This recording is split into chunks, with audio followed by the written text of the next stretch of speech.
మహాపరిశుద్ధుడా, ప్రేమ కలిగిన తండ్రి, నమ్మదగిన దేవా, నీకు స్తోత్రాలు చెల్లిస్తున్నాను నాయన. ప్రతి ప్రియ సేవకుడిని దీవించమని ఆశీర్వదించమని వేడుకొంచున్నాను తండ్రి. మీకు స్తోత్రాలు. వారి సేవ ఫలింపజేయమని నా తండ్రి విస్తరింపజేయమని ప్రార్థిస్తున్నాను. వారి కుటుంబాలను దీవెనకరంగా ఉంచమని వేడుకొంచున్నాను తండ్రి. ప్రతి అవసరత మీ నామంలో తీర్చబడును గాక అని ప్రకటిస్తున్నాను. ఈ వాక్యాన్ని నా ప్రభు ఆన్లైన్లో ఎంతమంది అయితే వింటున్నారో వారందరినీ, వారి కుటుంబాలను కూడా మీరు దీవించమని యేసు నామంలో అడిగి వేడుకొంచున్నాను తండ్రి. ఆమేన్. ఆమేన్. Thank you. మన ప్రభు అయిన యేసు క్రీస్తు నామంలో జూమ్ లో జాయిన్ మీ అందరికి కూడా నా హృదయపూర్వకమైన వందనాలు తెలియజేస్తున్నాను. దేవుడు మిమ్మల్ని, మీ కుటుంబాలను బహుగా దీవించి ఆశీర్వదించును గాక. దేవునికి స్తోత్రం కలుగును గాక. మనం మత్తయి సువార్త బైబిల్ స్టడీలో ఉన్నాము. మత్తయి సువార్త ద్వారా మనం నేర్చుకోవలసిన ఆత్మీయ సత్యాలు అనే టాపిక్ తో మనం ధ్యానిస్తూ ఉన్నాం. ప్రియమైన దేవుని బిడ్డలారా, మలాకీ గ్రంథం తర్వాత మత్తయి సువార్త వరకు కూడా 400 సైలెంట్ ఇయర్స్ అని మనం చెప్పుకున్నాము. దేవుడు మరి ఏ ప్రవక్త ద్వారా కూడా మలాకీ ప్రవక్త తర్వాత మరలా మాట్లాడలేదు.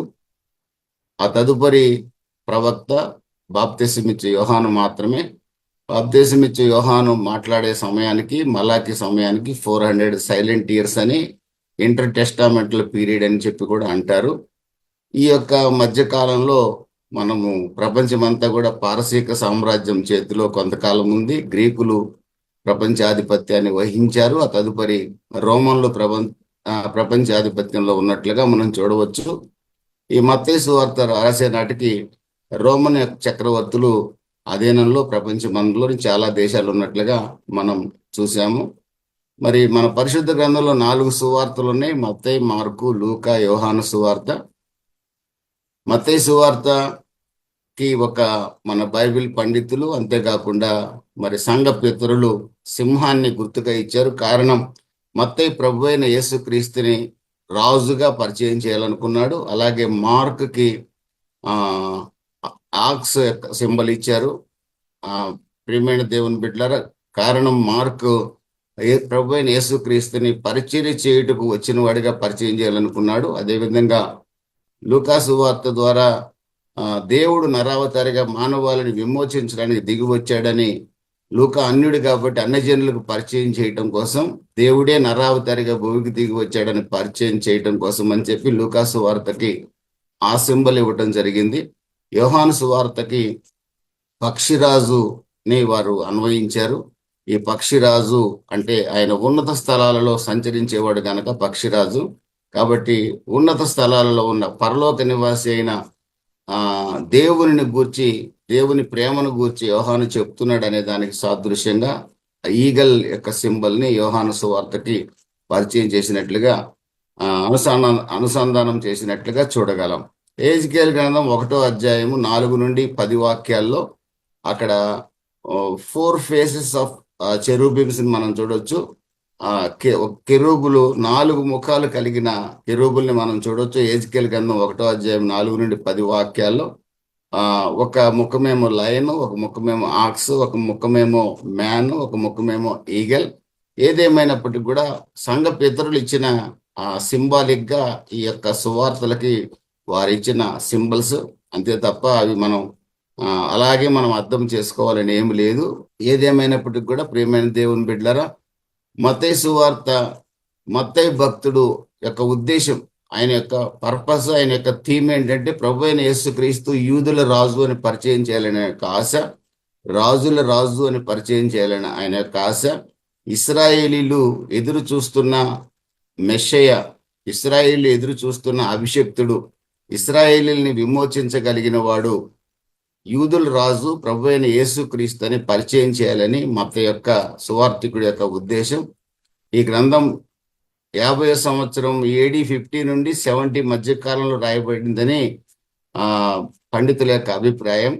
AD 50 తర్వాత 70 మధ్య కాలంలో రాయబడింది. దేవాలయం ధ్వంసమయ్యే లోపుగా ఈ గ్రంథం రాయబడిందని భక్తుల యొక్క అభిప్రాయం. మత్తయి అనే పేరుకి మనం అర్థం చెప్పుకున్నాం. మత్తియాహు హీబ్రూ భాషలో గిఫ్ట్ ఆఫ్ జెహోవా అంటే గిఫ్ట్ ఆఫ్ గాడ్, యెహోవా దానము ఈయన యొక్క పేరుకి అర్థము. ఈయన యూదుడు. అంత మాత్రమే కాదు, అతడు ట్యాక్స్ కలెక్టర్, లేవీయుడని కూడా బైబిల్ పండితులు అభిప్రాయపడతారు. కారణం అతనికి లేవి అని పేరు కూడా ఉంది కాబట్టి. లేవి అనే పేరు ఇశ్రాయేలీల్లో లేవీయులు మాత్రమే ధరిస్తారు కనుక ఈయన లేవీయుడు అయి ఉండొచ్చు అనే అభిప్రాయం కూడా ఉంది. టోటల్గా అతను మొత్తం మీద ఆయన ఇశ్రాయేలీయుడు అనే విషయాన్ని మనకు స్పష్టంగా బైబిల్ సెలవిస్తుంది. ప్రియమైన దేవుని బిడ్డలారా, ఈ గ్రంథకర్త ఎవరికి రాస్తున్నాడు అంటే ప్రత్యేకంగా యూదులకు రాస్తున్నాడు, ఇశ్రాయేలీలకు రాస్తున్నాడు.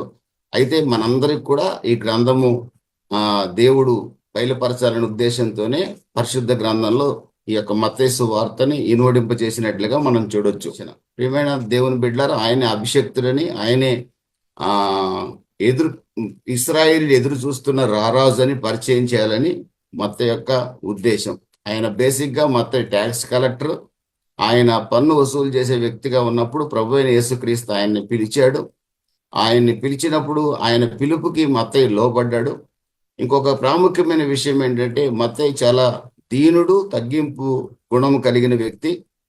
ఎలా చెప్పగలమంటే లూకా భక్తుడు లూకా సువార్త 5వ అధ్యాయం 27, 28, 29 వాక్యాల్లో మరి ఈ మత్తయి రక్షణ పొందిన వెంటనే తన ఇంట ప్రభు అయిన యేసుక్రీస్తుకి విందు చేసినట్లుగా, అలాగే అనేక మందిని పిలిచి తాను సాక్ష్యం చెప్పినట్లుగా, విందు చేసినట్లుగా మనం చూడగలం. దాన్ని లూకా భక్తుడు రాశాడు, కానీ మత్తయి భక్తుడు తాను విందు చేసినట్లుగా తాను రాసుకోలేదు. అది అతని యొక్క హ్యూమిలిటీని తెలియజేస్తుంది. తాను దీనుడిగా ఉండాలని ఆశపడ్డాడు, కానీ నేను ప్రభు అయిన యేసుక్రీస్తుకు నా ఇంట విందు చేశానని చెప్పుకోవడానికి ఆయన ఇష్టపడలేదు. కానీ తాను సాక్షిగా ఉన్నట్లుగా, తాను విందు చేసినట్లుగా మరొక సువార్తికుడు సెలవిస్తున్న విషయం మనం గతంలో నేర్చుకున్నాం. దావీదు కుమారుడు ప్రభు అయిన యేసుక్రీస్తుని పరిచయం చేయాలని ఆయన యొక్క ఆలోచన, ఆయన యొక్క ఉద్దేశం. అబ్రహాము దగ్గర నుంచి తీసుకొని ఆయన వంశావళిని తీసుకున్నట్లుగా మనం చూడగలం. కాబట్టి ఈయన రాయల్ లైన్లో నుంచి వచ్చిన రాజుగా ప్రభు అయిన యేసుక్రీస్తుని పరిచయం చేయాలని ఆయన యొక్క ఉద్దేశం. ప్రభు అయిన యేసుక్రీస్తు తాను పాపులను పిలవచ్చాను కానీ నీతిమంతుల్ని పిలవరాలేదని స్పష్టంగా చెప్పాడు.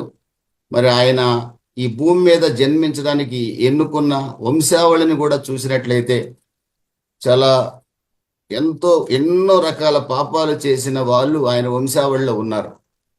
కనుక తన్ను తాను పాపులతో ఐడెంటిఫై చేసుకోవడానికి ఆయన ఇష్టపడ్డాడు.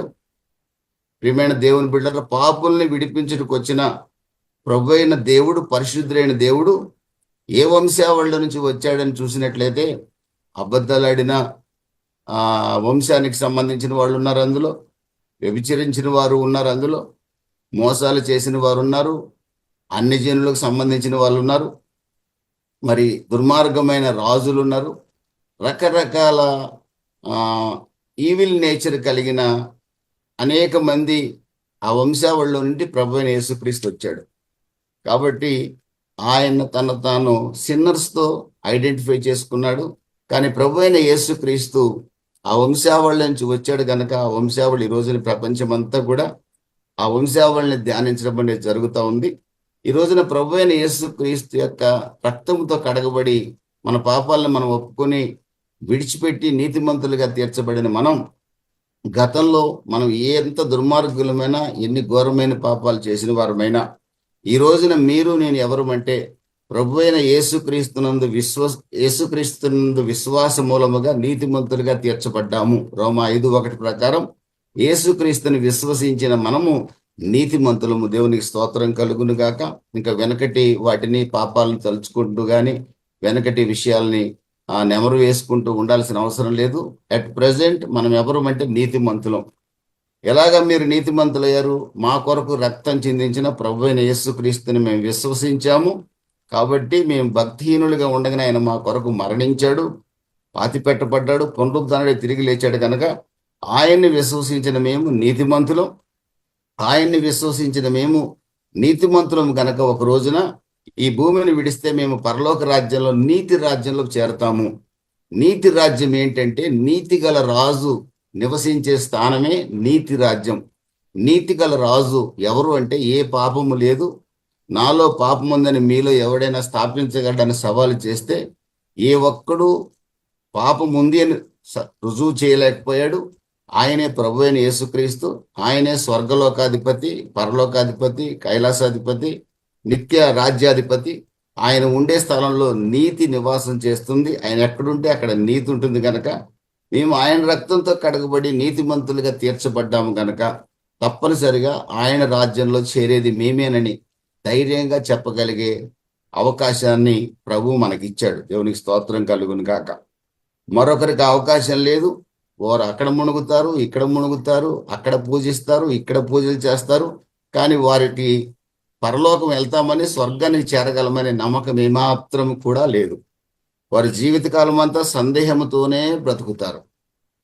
కానీ మనకు ఏమాత్రం సందేహపడాల్సిన అవసరం లేదు. మనం ఎప్పుడైతే యేసుక్రీస్తు యొక్క రక్తంతో కడగబడి నీతిమంతులుగా తీర్చబడ్డామో, వెనువెంటనే మనము పరిశుద్ధాత్మ చేత ముద్రింపబడ్డాం. వెనువెంటనే మనము నీతిమంతులుగా తీర్చబడ్డాం, పరిశుద్ధాత్మతో ముద్రించబడ్డాం. పరలోక రాజ్య పౌరసత్వం అనే ఆ టికెట్ ప్రభు మనకు అనుగ్రహించాడు. దేవునికి స్తోత్రం కలుగును గాక. మనం ఎవరు అంటే పరలోకపు వారసులం, పరలోకపు పౌరులం. కనుక మనము ఈ లోకంలో నివసించేది కొంతకాలం మాత్రమే, యుగయుగములు నివసించేది పరలోకంలోనే. దేవునికి స్తోత్రం కలుగును గాక. కానీ యేసు రక్తంతో కడగబడిన వారు ఈ లోకంలో నివసించేది కొంతకాలమే. కానీ నరకాధిపతి ఉన్న సాతాను అధిపతిగా ఉండే ఆ నిత్య నరకాగ్నిలో నివసించే కాలం ఎక్కువ కాలం, వేల వేల సంవత్సరాలు, యుగయుగములు నివాసం చేయాల్సి వస్తుంది.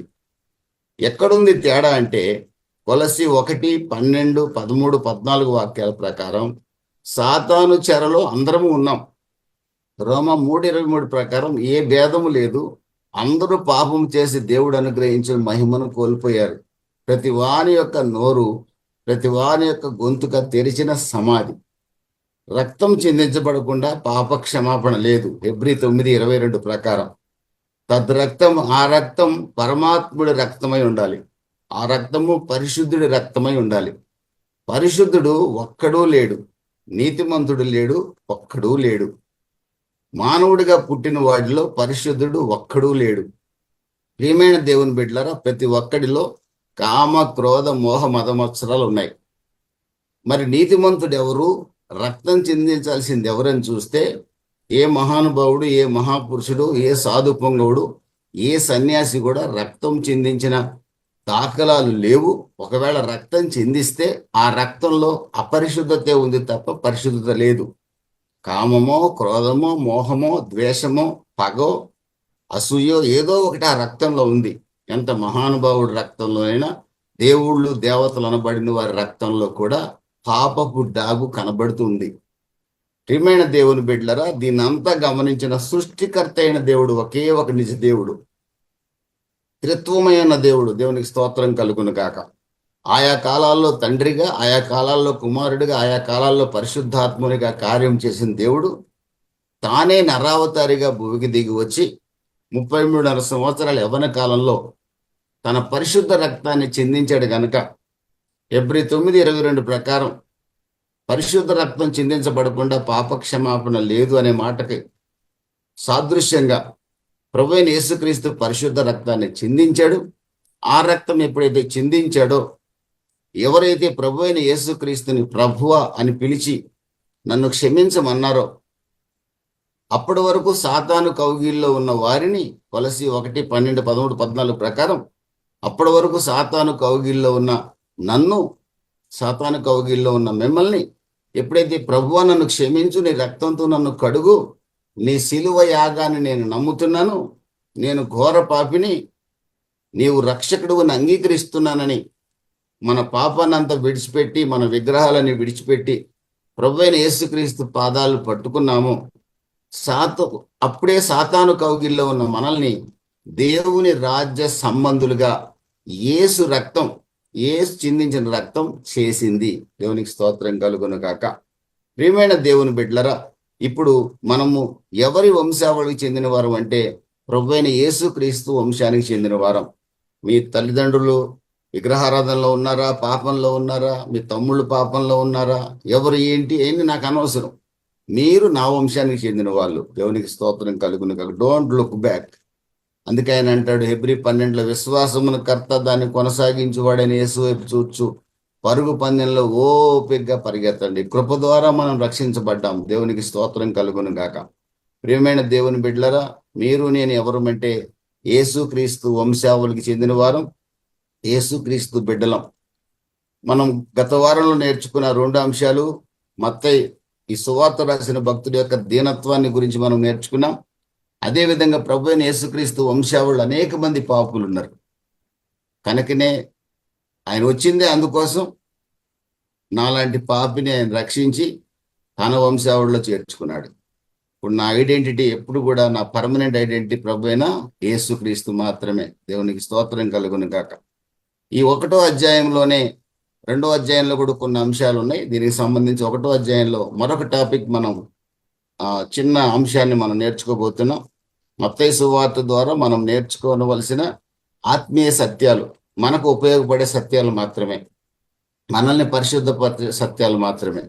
మత్తయి సువార్తలో మొట్టమొదటి అధ్యాయంలోనే ఒక విషయాన్ని మీకు చూపిస్తాను. 1వ అధ్యాయము 18వ వాక్యం. యేసుక్రీస్తు జనన విధం ఎట్లనగా, ఆయన తల్లి అయిన మరియ యోసేపునకు ప్రదానం చేయబడిన తర్వాత వారేకము కాక మునుపు ఆమె పరిశుద్ధాత్మ వల్ల గర్భవతిగా ఉండెను. ఆమె భర్త అయిన యోసేపు నీతిమంతుడై ఉండి ఆమెని అవమానపరచనొల్లక రహస్యముగా ఆమెను విడనాడ నుద్దేశించెను. అతడు ఈ సంగతులను గురించి ఆలోచించుకొనుచుండగా, ఇదిగో ప్రభువు దూత స్వప్నమందు అతనికి ప్రత్యక్షమై, దావీదు కుమారుడు అయిన యోసేపు, నీ భార్య అయిన మరియను చేర్చుకొనుటకు భయపడకము. ఆమె గర్భము ధరించింది పరిశుద్ధాత్మ వల్ల కలిగింది.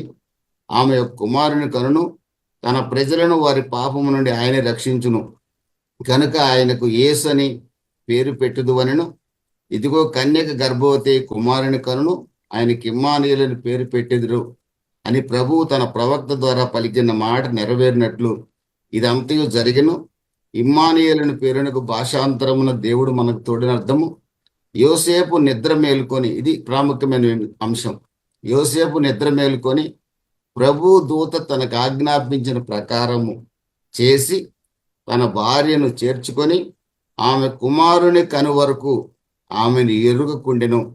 అతడు ఆ కుమారునికి దేవదూత ఏం చెప్పాడో ఆ పేరే యేసు అని పేరు పెట్టెను. దేవునికి స్తోత్రం కలుగును గాక. ప్రియమైన దేవుని బిడ్డలారా, ఇక్కడ ఈరోజు మనం నేర్చుకోవాల్సిన అంశం, పాత నిబంధన భక్తుడైన యోసేపు తనకు ప్రదానం చేయబడిన 12-13 సంవత్సరాల కన్యక గర్భవతిగా గుర్తించి ఆమెను విడిచిపెట్టాలని ఉద్దేశించాడు. విడిచిపెట్టాలంటే యూదుల యొక్క ఆచారం ప్రకారం ప్రదానం చేయబడితే 75% మ్యారేజ్ అయినట్లు లెక్క. అతన్ని విడిచిపెట్టాలి అంటే ఆమెని పబ్లిక్ చేయాలి, జూయిష్ హైకోర్టుకి వెళ్ళాలి, సన్హెద్రిన్ సభకి వెళ్ళాలి, లేదంటే దాని కింద ఉన్న కింది కోర్టులు ఉంటే కింది కోర్టులకు వెళ్ళాలి. అఫీషియల్గా లీగల్గా విడాకులు తీసుకోవాలి, డైవర్స్ తీసుకోవాలి. ప్రధానం మన ప్రధానాల్లా కాదు. ప్రధానము అక్కడ లీగల్లీ బైండెడ్. పెళ్లి కుమార్తె తల్లిదండ్రులు, పెళ్లి కుమారుడు యొక్క తల్లిదండ్రులు ఒక లీగల్ ఒప్పందాన్ని చేసుకుంటారు. ఆ లీగల్ ఒప్పందంతో 75% మ్యారేజ్ అయినట్టే లెక్క. అయితే స్త్రీ పురుషులు కలుసుకోరు, ఒక 1 year ఇంచుమించుగా దూరంగా ఉంటారు. ఆ 1 yearలో పెళ్లి కుమారుడు తండ్రి ఇంట్లో పెద్ద స్థలం ఉన్నా కానీ పెళ్లి కుమారుడు సపరేట్గా తనకొక గృహాన్ని నిర్మించుకుంటాడు. అది యూదుల యొక్క పద్ధతి. ప్రత్యేకమైన గృహాన్ని నిర్మించుకుంటాడు ఆ 1 yearలో. ఆ 1 yearలో అతనికి సైనిక డ్యూటీ కూడా వేయరు. అతను సైనికుడుగా పనిచేస్తుంటే రాజ్య సైన్యంలో 1 year అతనికి లీవ్ ఇస్తారు. 1 year అతనికి లీవ్ ఇస్తారు. అతనికి రాజ్య సంబంధమైన కార్యక్రమాలు ఏవి చేయాల్సిన అవసరం లేదు. ఆ 1 year కూడా తన కాబోయే భార్య కొరకు ప్రదానం చేయబడిన ఆ కన్య కొరకు స్థలాన్ని సిద్ధపరచుకొని వచ్చి 1 year తర్వాత ఆమెను తీసుకొని తన తండ్రి ఇంటికి తీసుకొని అక్కడ గొప్ప విందు చేస్తాడు. దేవునికి స్తోత్రం కలుగును గాక. ఇదే వివాహ సంబంధమైన భాషనే యోహాను సువార్త 14వ అధ్యాయంలో నేను స్థలము సిద్ధపరచ వెళుచున్నాను. సంఘమా, మీరు నాకు ప్రదానం చేయబడ్డారు. 2 కొరింథీ 11 అధ్యాయము 1-2 వాక్యాల ప్రకారం కన్యకగా మనము ప్రభువైన యేసుక్రీస్తుకు ప్రదానం చేయబడ్డాం. ప్రదానం చేయబడ్డ మన కొరకు ప్రభువైన యేసుక్రీస్తు తండ్రి ఇంట అనేక నివాసములు ఉన్నాయి, సిద్ధపరచ వెళుచున్నాను. వాటిని సిద్ధపరచడానికి, అలంకరించడానికి, అవసరమైతే సపరేట్గా మన కన్వీనియంట్గా ఉండటం కోసం, మీకు నాకు కన్వీనియంట్గా ఉండటం కోసం, ఆయన ప్రత్యేక సదుపాయాలు కల్పించడం కోసం మన పెళ్లి కుమారుడైన ప్రభువైన యేసుక్రీస్తు పరలోకానికి వెళ్తున్నాను, నేను సిద్ధపరిచి వచ్చి మిమ్మల్ని తీసుకొని వెళ్తాను. దేవుని స్తోత్రం కలుగును గాక. అది పెండ్లి భాష. అదే మనం సంఘం ఎత్తబడుట అంటాం. ఎత్తబడిన సంఘం ఎక్కడుంటుందంటే ప్రభువైన యేసుక్రీస్తు మన కొరకు సిద్ధపరిచిన స్థలంలో మనం ఉండబోతున్నాం. దేవునికి స్తోత్రం కలుగును గాక. యోసేపు ఈ చోట యోసేపు మరియమ్మలకు ప్రదానం చేయబడింది. ప్రదానం చేయబడిన తర్వాత ఆమె పరిశుద్ధాత్మ వల్ల గర్భవతి అయింది. అయితే యోసేపు నీతిమంతుడు. ఇది ఈరోజు మన టాపిక్. యోసేపు నీతిమంతుడు. ఆమెని బహిరంగంగా అవమానపరచడానికి ఆయన ఇష్టపడలేదు. బహిరంగంగా అవమానపరిచే అవకాశం యూదుల చట్టం ఆయనకి ఇచ్చింది. ద్వితీయోపదేశకాండం 22వ అధ్యాయంలో ప్రదానం చేయబడిన ఒక కన్యక గర్భవతి అయితే ఆ పురుషుడు ప్రమేయం ఉండదు గనక ఆమెను రాళ్లతో కొట్టి చంపొచ్చు. ఈయన గనక బహిరంగ పరిస్తే మరియని రాళ్లతో కొట్టి చంపుతారు. ఈ సంగతి యోసేపుకు తెలుసు, కానీ అందరూ ఆ విధంగానే బహిరంగ పరుస్తారు. కానీ యోసేపు మాత్రం రహస్యంగా ఆమెను విడనాడ నిర్దేశించాడు. ఆమెను తాను ప్రేమిస్తున్నాడు గనక ఆమెను అవమానపరచడం అతనికి ఇష్టం లేదు. కారణం యోసేపు నీతిమంతుడు. ప్రియమైన దేవుని బిడ్డలారా, పాత నిబంధన భక్తుడు యొక్క నీతి ఈ రోజున కొత్త నిబంధనలో యేసుక్రీస్తు రక్తంతో కడగబడిన మనం నీతిమంతులుగా తీర్చబడ్డాం కదా. ఆ నీతికరమైన ప్రవర్తన మనలో ఉందా అనేది ఈ రోజున మత్తయి సువార్త ధ్యానం ద్వారా మనం పరిశీలించుకోవాల్సిన అవసరం ఉంది. పాత నిబంధన ప్రకారం ఆదికాండం 15వ అధ్యాయంలో మీరు చూస్తే అబ్రహాము దేవుని నమ్మిను, అది అతనికి నీతిగా ఎంచబడెను. పాత నిబంధనలో దేవుణ్ణి నమ్మితే చాలు, అతడు నీతిమంతుడు. కొత్త నిబంధనలో రోమీయులకు రాసిన పత్రిక 5వ అధ్యాయం 1వ వాక్యం ప్రకారం ప్రభువైన యేసుక్రీస్తుని విశ్వసిస్తే అతడు నీతిమంతుడు. కాబట్టి మనము విశ్వాసం మూలముగా నీతిమంతులముగా తీర్చబడ్డాము. ఏం విశ్వాసం? ప్రభువైన యేసుక్రీస్తు నా పాపాలన్నీ తన మీద వేసుకొని నా కొరకు శాపగ్రస్తమైన శిలువలో అమూల్యమైన రక్తాన్ని చిందించి నా కొరకు పాతిపెట్టబడి 3వ దినాన తిరిగి లేచి తండ్రి కుడిపార్శ్వమున కూర్చొని నా కొరకు విజ్ఞాపన చేస్తున్నాడు. నేను ఎప్పుడైతే ప్రభువైన యేసుక్రీస్తు దగ్గరికి వచ్చానో ఆయన నా పాపాన్ని క్షమించి నన్ను నీతిమంతునిగా చేశాడు. ఇది విశ్వాసం. రోమా 10:9 రాయబడింది. యేసుక్రీస్తునందు విశ్వాసం ఉంచడం ద్వారా, అంటే ఆయన చేసిన రక్షణ కార్యమందు విశ్వాసం ఉంచడం ద్వారా మనం నీతిమంతులుగా తీర్చబడ్డాం.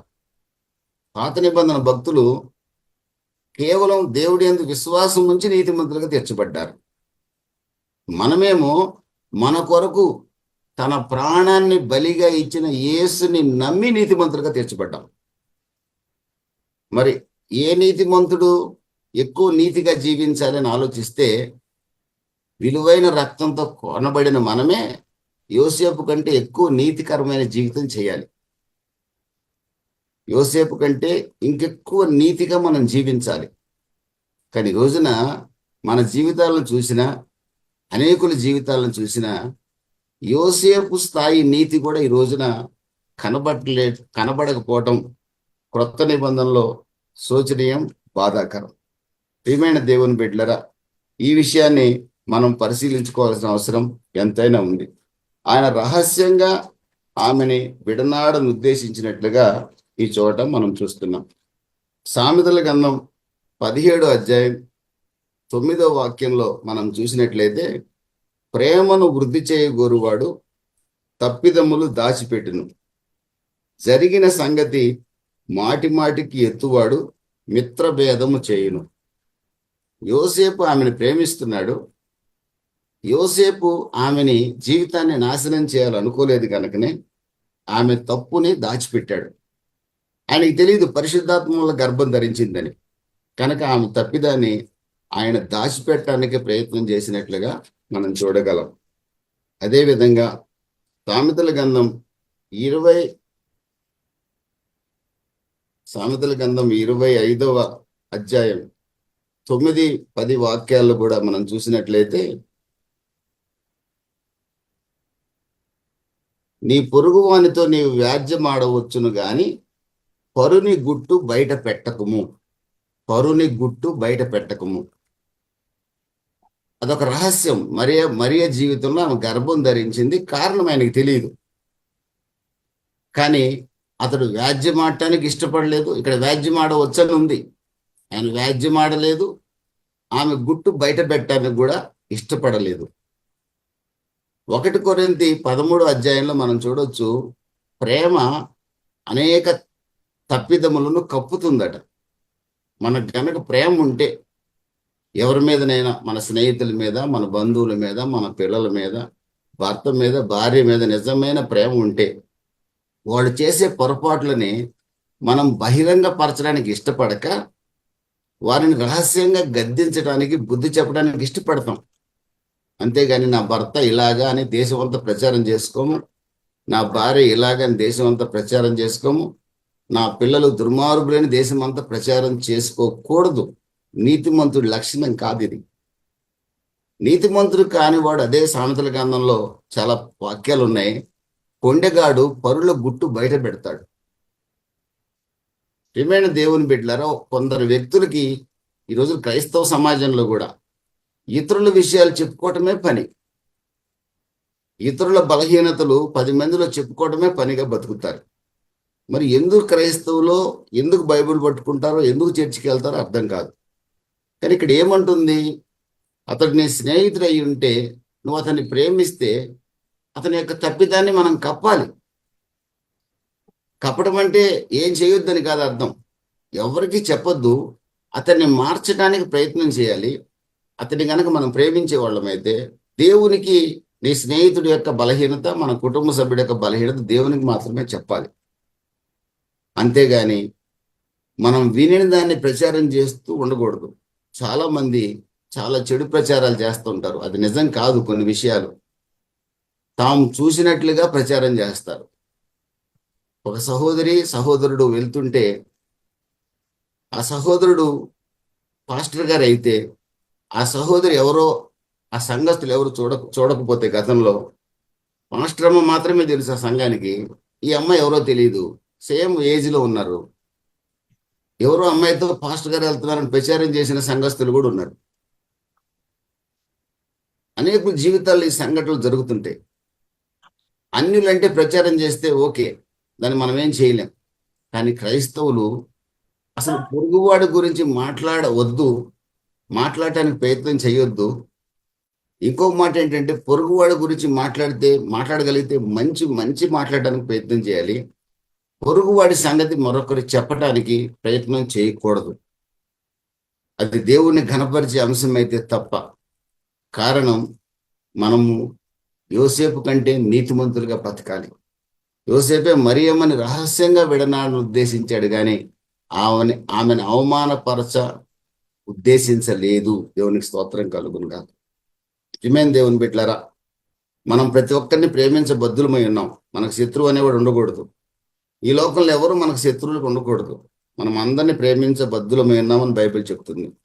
కాబట్టి ఏ ఒక్కరిని గురించి కూడా మనం ఇతరులతో మాట్లాడకూడదు. నెగిటివ్గా మాట్లాడామంటే మనం నీతిమంతులమా కాదా అనేది ప్రశ్నించుకోవాల్సి వస్తుంది. ఈ మాట చాలా జాగ్రత్తగా గమనించాలని నేను కోరుకుంటున్నాను. కారణం, ఈ మాటే ఒక రోజున తీర్పులోకి తీసుకొస్తుంది.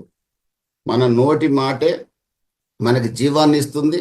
మన నోటి మాటే మనల్ని శిక్షిస్తుంది కూడా. మాట జాగ్రత్త అని బైబిల్ స్పష్టంగా చెప్తుంది. మనం వినుటకు వేగిరపడు వారిగా, మాట్లాడుటకు నిదానించు వారిగా. కొన్ని విషయాలు మన చెవుల్లో పడతాయి, కానీ పొరపాటును కూడా వాటిని మాట్లాడటం మనకు అనవసరం. అబద్ధ ప్రచారం మరీ మోసం. అది అబద్ధమో నిజమో తెలియదు, కానీ ప్రచారం మాత్రం చేసేస్తాం. క్రైస్తవులమే, అబద్ధమో నిజమో తెలియదు కానీ ప్రచారం చేస్తాం. ఒకవేళ అది నిజమే అయినా అది పాపానికి సంబంధించింది అయితే మనకు ప్రచారం చేసే హక్కు లేదు. అది దేవునికి మహిమకరమైనది అయితే అందరికీ చెప్పొచ్చు, పలానాన్న దేవుడు ఇలా దీవించాడట, పలాని కుటుంబాన్ని ఇలా దీవించాడంట అని స్పష్టంగా ధైర్యంగా చెప్పొచ్చు. దేవునికి స్తోత్రం కలుగునుగాక. ఏమైనా దేవుని బిడ్డలారా, మాట పొదుపుగా ఉండాలని పెద్దలు అంటుండేవాళ్ళు అప్పట్లో. కనుక మన మాట బహు జాగ్రత్తగా ఉండాలని పరిశుద్ధ గ్రంథం హెచ్చరిస్తూ ఉంది. ఈ మాటను బట్టే మనం తీర్పులోకి వస్తాం. ప్రభు స్వయంగానే చెప్పాడు ఆ మాట. 20వ అధ్యాయం సామెతల గ్రంథం 19వ వాక్యం, కొండెగాడై తిరుగులాడు వాడు పరుల గుట్టు బయటపెట్టును, కానీ వదరబోతుల జోలికి పోకుము. కొండెగాడై తిరుగువాడు పరుల గుట్టు బయట పెడతాడు, వాడికి అదే పని. కానీ నీతిమంతుడు కొండిగాడిగా ఉండకూడదు. ఈరోజున క్రైస్తవ సమాజంలో ఇలాంటి మనుషుల్ని నేను చూసినప్పుడు చాలా బాధేస్తుంది. నాకు వయసు పెరుగుతుంది కానీ అతని గురించి ఇతని గురించి ఏదేదో ప్రచారం చేయటం మానట్లేదండి. ప్రియమైన దేవుని బిడ్డలరా, యోసేపు మరి అని రహస్యంగా విడనాడ ఉద్దేశించాడే గాని ఆమెను అవమానపరచ దానికి ఇష్టపడలేదు. రెండవది మనం గమనించినట్టు యోసేపు యొక్క జీవితంలో మత్తయి సువార్త 1వ అధ్యాయంలోనే దేవదూత యోసేపుతో చెప్పినప్పుడు ఆమె పరిశుద్ధాత్మ వలన గర్భము ధరించింది. ఆమె పాపము చేయలేదు, ఆమె పరిశుద్ధాత్మ వలన మాత్రమే గర్భము ధరించింది. దావీదు కుమారుడు అయిన యోసేపు, నీ భార్య అయిన మరియను చేర్చుకున్నట్టు భయపడకుము, ఆమె ఏం పాపం చేయలా, ఆమె గర్భం ధరించింది పరిశుద్ధాత్మ వలన కలిగింది. ఆమె కుమారుని కంటుంది. అతడు తన ప్రజల్ని పాపాల నుంచి విడిపించడానికి వచ్చాడు, తన ప్రజలకు తోడుగా ఉండడానికి వచ్చాడు, ఇమ్మానుయేలుగా ఉండడానికి వచ్చాడు. కాబట్టి నువ్వు అధైర్యపడొద్దు, ధైర్యంగా ఉండి ఆమెను చేర్చుకోమన్నాడు. అంతే. ఒకే ఒక మాట అండి. దేవుడు ఏమండి, మనకు విలేజ్లో ఒక మాట అనేవాళ్ళు, మనిషికి ఒక మాట అనేవాళ్ళు, తర్వాత ఇంకొకటి ఒక దెబ్బ అనేవాళ్ళు. యోసేపు ఎంత నీతిమంతుడంటే దేవదూత చెప్పిన వెంటనే, మనమండి పలుమార్లు గద్దించిన లోబడని ప్రజలు మనం. కానీ యోసేపు దేవదూత ఒక్కసారి చెప్పిన వెంటనే ఆమె పరిశుద్ధాత్మ వలన గర్భం ధరించింది, ఆమెను చేర్చుకోవడానికి నువ్వు భయపడొద్దు అని చెప్పినప్పుడు 24వ వాక్యంలో, యోసేపు నిద్ర మేలుకొని ప్రభువు దూత తనకు ఆజ్ఞాపించిన ప్రకారం చేసి తన భార్యను చేర్చుకొనెను. దేవునికి స్తోత్రం కలుగును గాక. ఆయనకు ఆజ్ఞాపించిన ప్రకారం దేవదూత చెప్పిన వెంటనే మళ్ళీ ఇంకొక దేవదూత రావాలి, మళ్ళీ ఇంకొక దేవదూత రావాలి. ఆ పాస్టర్ గారు చెప్తే నేను నమ్ముతా, ఫలానా అంకుల్ చెప్తే నమ్ముతా అనలా. స్పష్టంగా దేవదూత ఎప్పుడైతే చెప్పారో దాన్ని ఇమీడియట్గా లోబడ్డాడండి. మనకున్న దేవదూత, మనకున్న దేవుడు పరిశుద్ధ గ్రంథం బైబిల్. ఈ వాక్యం ఏం చెప్తుందో దానికి ఇమీడియట్గా లోబడగలిగితే, యెషయా గ్రంథం 66వ అధ్యాయం 2వ వాక్యం ప్రకారం, 66:2 ప్రకారం దేవుని కనుదృష్టి మన మీద నిలిచి ఉంటుంది.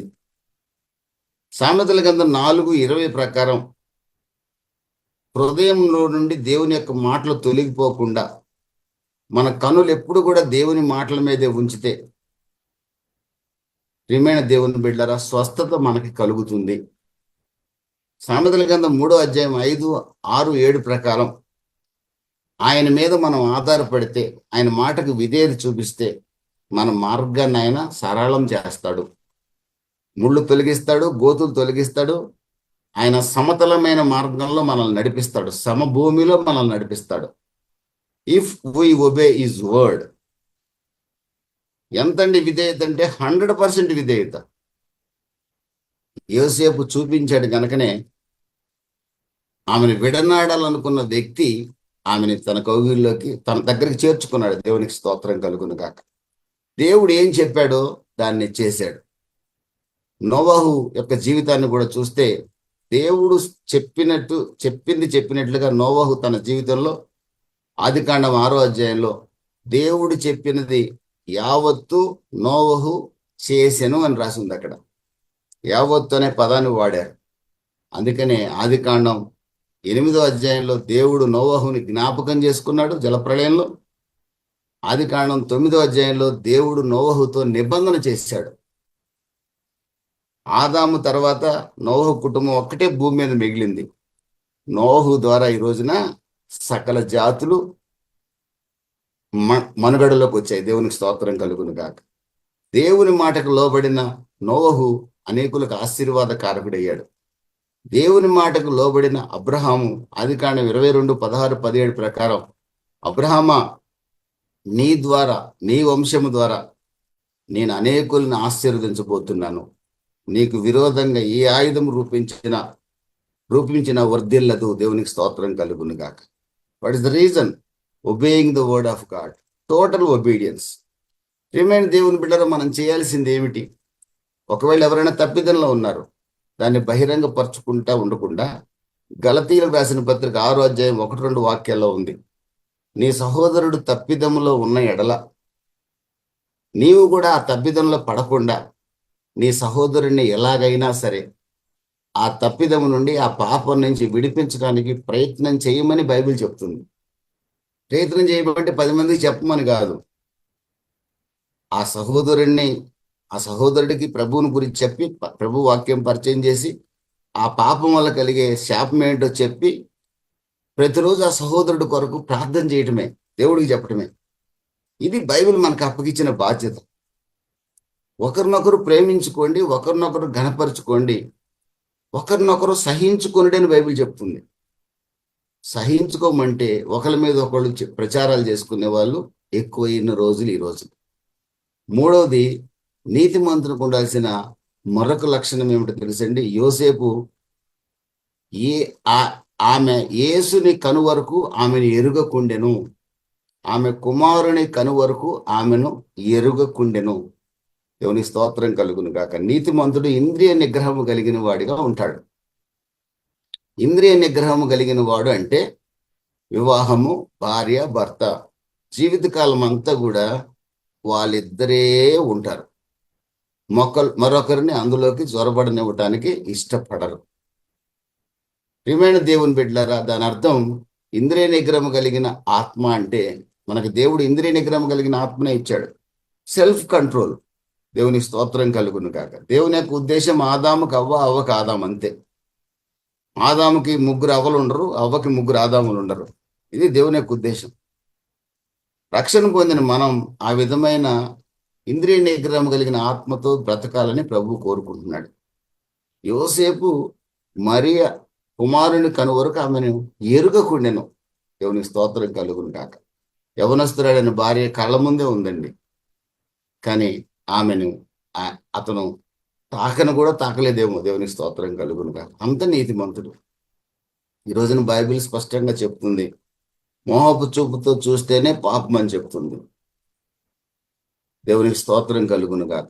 మనం చాలా జాగ్రత్తగా నీతిమంతులుగా, ప్రభు అయిన యేసుక్రీస్తు రక్తంతో కడగబడిన మనము నీతిమంతులుగా జీవించాలనేది ప్రభు యొక్క ఉద్దేశం. కామాభిలాషయందు ఆసక్తులు కాక పరిశుద్ధతను కాపాడుకోవటే దేవుని చిత్తం. It is the will of God. పరిశుద్ధంగా బ్రతకటం దేవుని యొక్క చిత్తం, ఇది దేవుని యొక్క ఆజ్ఞ, ఇది. దేవునికి స్తోత్రం కలుగును గాక. మరి యోసేపు నీతిమంతుడు అని రాయబడిన దానికి తగినట్లుగా అతనిలో 3 క్వాలిటీస్ మనం చూడగలిగాం. యేసు రక్తంతో కడగబడిన మనం ఆ 3 క్వాలిటీస్ కలిగి ఉన్నామా అని మనం ప్రశ్నించుకోవాలి. ఒకవేళ కలిగి లేకపోతే క్షమించడానికి దేవుడు ఎప్పుడు సిద్ధంగానే ఉన్నాడు. గ్రేస్, కృప అంటే అదే. అన్డిజర్వ్డ్ పీపుల్కి ఆయన ఏ అర్హత లేని వాళ్ళకి అర్హతనిచ్చేదే కృప. మనం ప్రభు కృపకు అర్హులం కాదు, ప్రభు ప్రేమకు పాత్రులం కాదు. కానీ అర్హత లేని నాకు దేవుడు క్షమించి కృప ద్వారా క్షమించాడు. ఈ రోజున అర్హత లేని మనలో యోసేపు జీవితంలో కలిగి ఉన్న లక్షణాల్లో ఏ ఒక్కటి మనలో లేకపోయినా క్షమించడానికి సిద్ధంగా ఉన్నాడు. క్షమించబడిన మనం ఇక మీదట నీతిగా బతకడానికి ప్రయత్నం చేయాలి. దేవునికి స్తోత్రం కలుగును గాక.